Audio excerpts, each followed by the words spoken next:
이 불길한 먹구름을 보세요. 지금 회전하고 있는 건가요? 도대체 여기서 무슨 일이 벌어지고 있는 거죠? 이것을 슈퍼셀이라고 합니다. 수직축을 중심으로 회전하는 상승기류를 포함하는 폭풍이죠.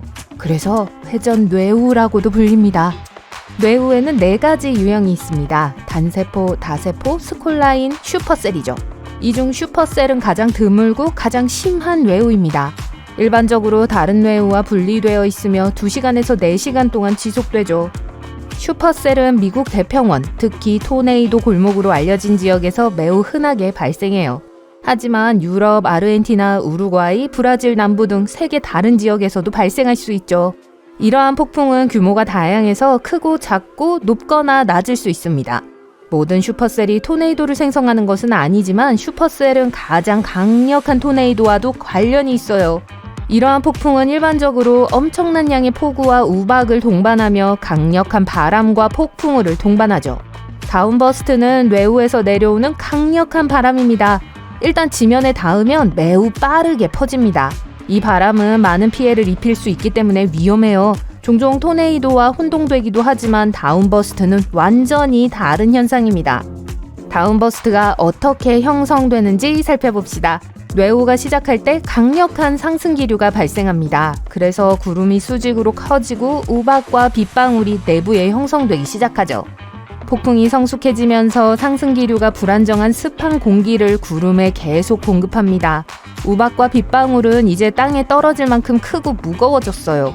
그러나 때때로 상승기류가 너무 강해서 폭풍의 상부와 중앙에 엄청난 양의 우박과 비를 매달아 놓기도 합니다.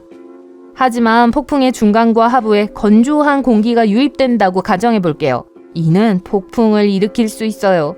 다운버스트가 발생하면 폭풍 상부에 있던 많은 양의 비와 우박이 지면을 향해 돌진하면서 많은 공기를 끌어당깁니다. 이 모든 덩어리는 속도가 빨라지고 결국 다운버스트가 지면에 도달하면 마치 수도꼭지에서 물이 흘러나와 싱크대에 부딪히는 것과 같습니다. 때로는 시속 160km가 넘는 놀라운 속도로 사방으로 퍼져나가죠.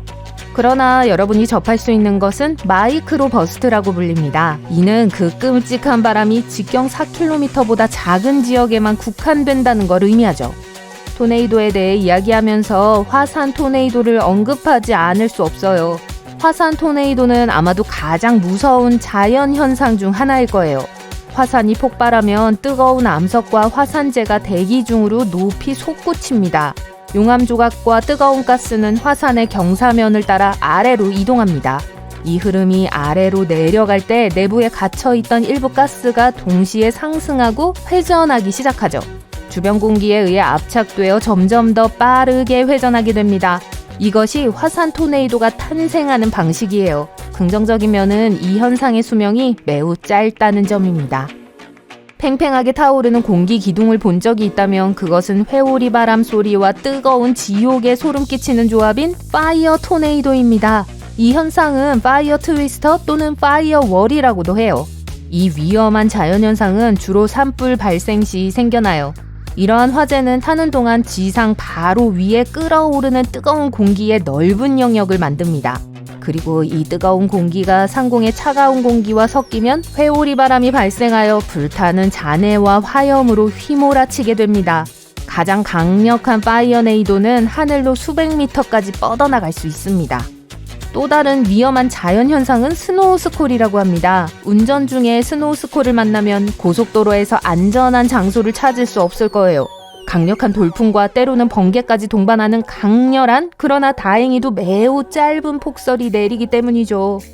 사람들은 이 현상에 대해 꽤 오랫동안 알고 있었습니다. 그러나 이 용어 자체와 위험과 관련된 경고는 2018년에야 등장했습니다. 스노우스콜의 또 다른 위험은 급속 냉동이에요. 급격히 떨어지는 기온과 갓 내린 눈이 고속도로를 매우 빠르게 얼어붙게 만드는 건 당연한 일이에요. 이로 인해 차량 제어가 거의 불가능해집니다. 다음 소개할 흥미로운 현상은 극히 드물게 발생하며 아직 잘 이해되지 않는 현상이에요. 일반적으로 크고 격렬한 현상은 아닙니다. 더스트 데블은 아주 작아서 몇 분 안에 사라질 수 있어요. 회오리 바람, 더스터, 모래 회오리 등 다양한 이름이 있습니다. 더스트 데블은 모래가 땅에서 위로 소용돌이치는 깔때기처럼 생겼어요.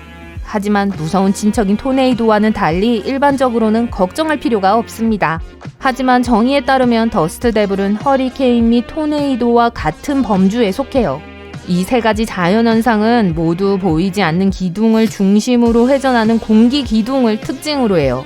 모두 습한 공기와 건조한 공기, 뜨거운 공기와 차가운 공기 등 서로 다른 유형의 공기가 충돌하면서 형성되죠.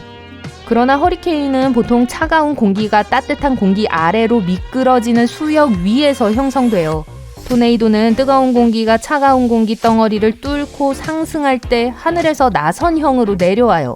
그리고 더스트 데블은 지상에서 형성돼요. 우리는 더스트 데블이라고 부르지만 실제로는 모든 잔해를 소용돌이치게 할 수 있습니다. 주요 기준은 빠르게 움직이는 소용돌이가 들어 올릴 수 있을 정도로 작고 가벼워야 한다는 거죠. 일부 구름으로 극한의 날씨를 예측할 수 있다는 사실을 알고 계셨나요? 예를 들어 선방구름이 있어요. 공상과학 영화에 나오는 것처럼 보이죠? 따뜻하고 습한 공기가 뇌우 상승 기류에 걸리면서 형성됩니다. 이 불길한 구름은 대부분 폭풍이 다가오고 있음을 의미해요. 머리 위로 보이는 거대한 흰색 덩어리를 유방운이라고 합니다. 이 구름은 하늘이 무너지는 것처럼 보이기도 해요. 대부분의 구름은 공기가 대기 중으로 상승할 때 형성돼요. 하지만 유방운은 습하고 차가운 공기가 내려와 건조한 공기와 섞일 때 나타나요. 그 결과 이 독특한 모양의 구름이 만들어지죠. 그런데 하늘에서 이 현상이 보이면 악천후가 곧 다가오고 있는 거예요. 나팔꽃 구름은 극히 드물고 무해합니다. 나팔꽃 구름은 하늘을 가로지르는 거대한 튜브처럼 보여요. 나팔꽃 구름은 비교적 낮은 고도에서 965km 이상을 이동할 수 있습니다. 대부분의 연구원들은 상승 기류가 구름을 통과할 때 나팔꽃 구름이 나타난다는 데 동의해요. 이 때문에 구름이 구르는 모양으로 만들어집니다. 구름 뒤쪽의 차가운 공기가 구름을 아래로 가라앉게 만들죠. 나팔꽃 구름을 볼 수 있는 최고의 장소는 유일한 곳은 아니지만 호주의 카펜타리아만입니다. 이 구름을 보기 위해 이곳에 간다면 9월 말에서 11월 초 사이를 선택하세요. 하늘에서 거대한 둥근 원반을 본 적이 있으신가요? 아마도 렌즈 구름이었을 가능성이 높아요. 렌즈 구름은 보통 산이나 언덕과 같이 크고 높은 곳에 형성됩니다. 강한 바람이 어떤 장벽에 부딪히면 기파가 생성돼요. 공기가 일종의 장애물을 감싸는 거죠. 장벽이 높을수록 그 위로 올라가는 공기는 더 차가워집니다. 어느 시점에서 그 안에 포함된 수분이 물방울로 변합니다. 그리고 이 특이한 구름이 형성되죠. 렌즈 구름은 파도, 피자, 심지어 팬케이크 더미처럼 보일 수 있어요. 반대로 이 구름은 하늘에서 낮게 형성되며 악천후 후에 형성돼요. 무지개 구름은 천둥번개가 치고 난 후 푹신한 저고도 구름 위에 나타나요. 보통 약 1800m 상공에 떠 있습니다. 무지개 구름에 포함된 수증기가 응결되면 물방울이 프리즘처럼 작용해요. 이렇게 해서 구름 위에 여러 가지 색의 뚜껑이 형성됩니다. 꽤 무서운 보너스 사실이 있습니다. 산불의 가장 흔한 원인 중 하나는 뇌우로 인한 번개예요. 하지만 뇌우로 인해 발생한 산불에 대해 들어본 적이 있으신가요? 2018년 5월 11일 텍사스주 에머릴로에서 멀지 않은 곳에서 발생한 산불이었어요.